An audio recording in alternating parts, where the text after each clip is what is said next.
Lettre de Leïla à Majnoun. Cependant, retenue captive dans des liens qui faisaient son supplice, Leïla passait ses jours et ses nuits à gémir sur l'injustice de son sort.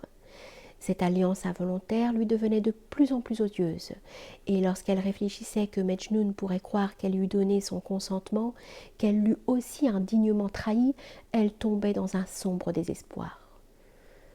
Peut-être, se disait-elle, va-t-il s'imaginer que je goûte quelque douceur dans la société de son odieux rival, qu'il respire sur mes lèvres le parfum de l'amour, qu'il dispose en maître du trésor intact où reposent mes chastes désirs? Et elle ne trouva de calme que dans la détermination à laquelle elle s'arrêta de lui écrire une lettre, où elle put lui faire connaître dans toute l'amertume de son âme l'indigne violence dont elle avait été la victime, et l'assurer en même temps de son innocence et de la fidélité invariable qu'elle lui gardait. Après avoir donc invoqué au commencement le Dieu qui de son pinceau mystérieux teint du rose le plus pur la joue délicate des belles, donne à leurs sourcils d'emblème d'ébène la forme élégante d'un arc délié et funeste, ce Dieu qui, par un pouvoir inconnu, imprime à leurs égards la rapidité de la flèche meurtrière et à leur voix douce et caressante un charme consolateur, elle s'exprima ainsi.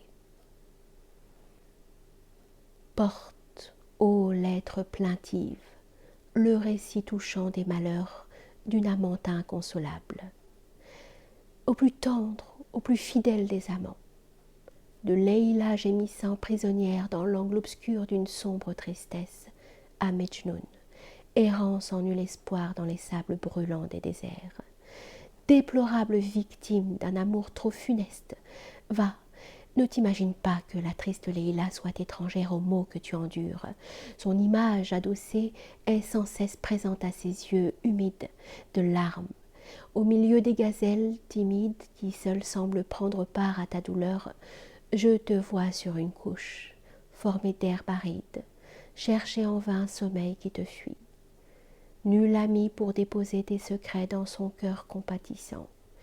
Nulle compagne dont le sein palpitant reçoive amoureusement ta tête languissante, dont la main attentive choisit par ta table les mets les plus délicats.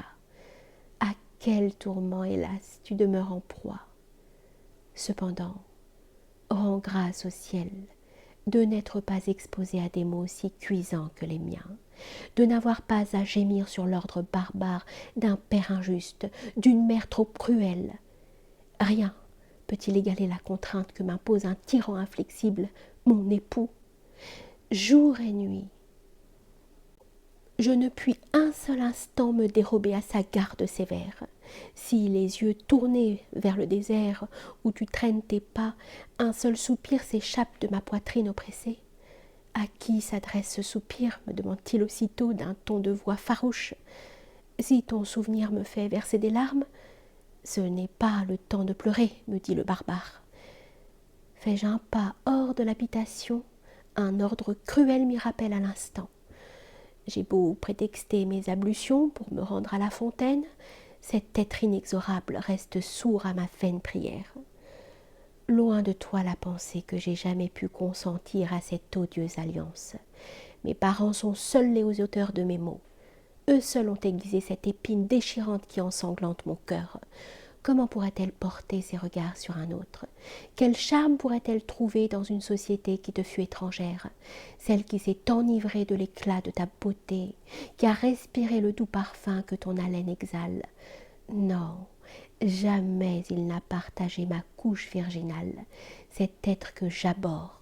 Jamais sa bouche téméraire m'a effleuré la rose intacte de mes joues.